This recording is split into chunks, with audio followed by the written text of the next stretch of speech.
Hi, we're already on step 5. You and your parents should have your 2011 federal income tax returns handy when completing this section. But if you haven't filed your tax returns yet, you can estimate for now and update the FAFSA later. Here, select whether or not your parents have completed a 2011 federal income tax return. Remember, you may still proceed even if their tax return is not finalized. Just use estimates for now. You can update it later. Beginning on February 1st, if you select that your parents have already completed their 2011 federal income tax return, you will be presented with a series of questions that determine your eligibility for the Irs Data Retrieval tool. If you check none of the above, you'll then be given the option to enter your PIN and link to the IRS. Your IRS data should be available within 1 to 2 weeks of filing your taxes electronically, or within 6 to 8 weeks if you filed a paper return. We highly recommend that you use this option, as this can both simplify the application process and minimize the verification documentation your school may ask from you later. If you choose to use Irs Data Retrieval, you will be notified that you are leaving FAFSA on the web. Click OK. On the IRS website, enter the requested information. Be sure that you enter all information exactly as it appears on your tax return. Click Submit. Once the IRS has validated your identification, your IRS tax information will display. Click Transfer Now and then return to the FAFSA website using the links provided. It's as simple as that. If you transfer your IRS tax information, questions that are populated with tax information will be marked with Transferred from the IRS. Don't alter this data. If you are selected for verification, your school may choose to use unaltered information for verification purposes, in lieu of a tax transcript. The next screen will ask you to specify the type of tax return your parent filed or will file. Keep in mind that if you use the Irs Data Retrieval tool, many fields may already be populated. The following questions refer to items found on your parent's tax return or W-2s. Line numbers will differ depending on the type of tax return filed, so be sure to follow the instructions provided in Help and Hints. Let's go through an example. This question asks for your parent's adjusted gross income, or AGI. Depending on what type of return your parent filed, the information may be found in different places. If your parents filed a 1040, their AGI will be found on line 37. If they filed a 1040A, you'll find AGI on line 21. And if they filed a 1040EZ, it will be on line 4. The next question on the FAFSA asks for the amounts of your parents' wages in 2011. This information can most commonly be found on your parents' W-2 forms that they receive from their employers at the end of the year. Next, you will also be asked to indicate your parent's dislocated worker status. A dislocated worker is someone who has lost his or her job, has been laid off, has received a layoff notice, or is receiving unemployment benefits. This status also includes parents who are self-employed but have been unemployed due to economic conditions or natural disasters, or are displaced homemakers. For more information about dislocated workers, refer to Help and Hints. If you do answer yes to this question, your financial aid office may ask for supporting documentation. You may also be asked to specify whether your parents or anyone in your parents' household received federal benefits in the past 2 years. Please note that Supplemental Security Income, or SSI, is not the same as Social Security benefits. SSI is generally paid to persons with disabilities. Depending on your answers to the previous questions, you may be asked whether your parents are eligible to file a 1040A or 1040EZ. Parents who are self-employed, itemized deductions, or make over $100,000 are generally not eligible to file the 1040A or 1040EZ. If you're unsure, it's okay to select Don't Know. Continue to fill in your parents' tax return information on this next screen. Be aware, parents commonly report their income tax amount incorrectly.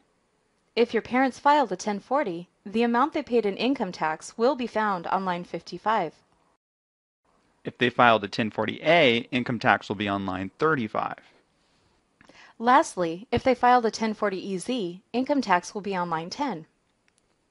This question asks for your parents' additional financial information and annual untaxed income. Make sure you read each line carefully and use annual amounts from 2011. Check all that apply and provide amounts.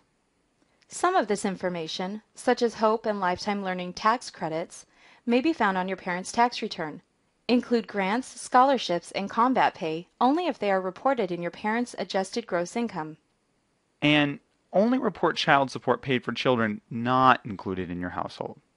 Payments to tax-deferred pension and savings plans are found in Box 12 of your parents' W-2s.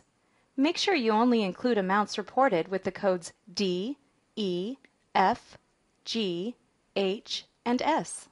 These items refer to amounts found on your parents' tax return. Remember, line numbers will differ depending on the type of tax return filed, so be sure to follow the instructions provided in Help and Hints. Let's go through just a couple more examples. For IRA deductions, add boxes 28 and 32 if your parents filed a 1040. Or use line 17 if they filed a 1040A. For tax-exempt interest, use line 8B both if they filed a 1040 or a 1040A. These questions are not found on your parents' tax return. You should ask your parents if they receive child support, living allowances, veterans' non-educational benefits, or other untaxed income such as worker compensation or disability. Make sure not to include other untaxed income listed here. Cool, almost done. You may then be asked if your parents' assets exceed a specific amount. The amount is determined by other information you previously entered and will differ from student to student. If you answer yes, you will need to provide your parents' asset information. The amounts reported should reflect values as of the date you file your FAFSA. Report the total current balance of all cash, savings, and checking accounts held by your parents. This next question asks for the net worth of your parents' current investments. Investments include any real estate owned other than the home your parents live in, trust funds, money market funds, mutual funds, stocks and bonds, and CDs. Parent investments also include education savings accounts such as Coverdell and 529 college savings plans, even if they are under the student's name. The net worth of an investment is the current value of the investment minus the related debt. For example, the net worth of a rental property is the current market value minus the mortgage. Do not include the value of the home your parents live in, life insurance, or qualified retirement plans. In this last question, report the net worth of your parents' business or farm. Do not include the value of a family farm if your parents live on and operate it. Also, do not include the value of a business if it's owned and controlled by your parents and has less than 100 full-time employees. We've now covered your parents' finances. We'll move on to yours. This first question asks you to specify if you have or will complete a 2011 federal income tax return. You may check the IRS website at www.irs.gov to determine whether you are required to file. If you have completed an income tax return, you will be given the option to use Irs Data Retrieval. The next screen will ask you what type of tax return you have filed or will file in 2011. If you selected Will File, you can estimate income information now and update the FAFSA later. If you will not file a tax return but worked in 2011, you will still need to provide W-2 information.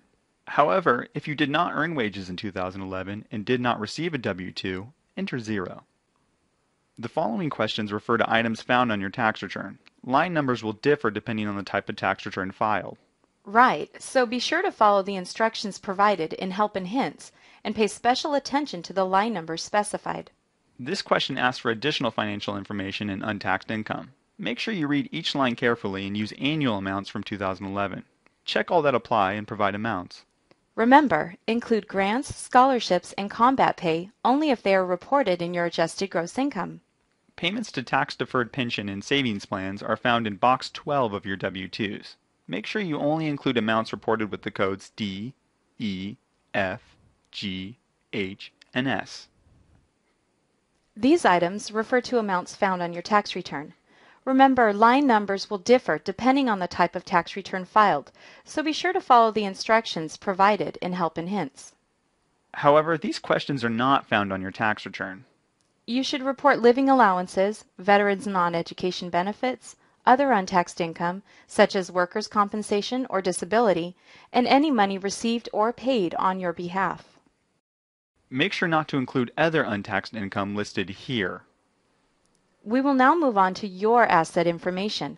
The amounts reported should reflect values as of the date you file your FAFSA. Report the total current balance of all your cash, savings, and checking accounts. This next question asks for the net worth of your current investments.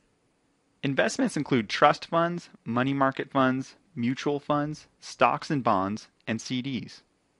Congratulations! The hard part is over. Continue on to Step 6 for information on signing and submitting your FAFSA.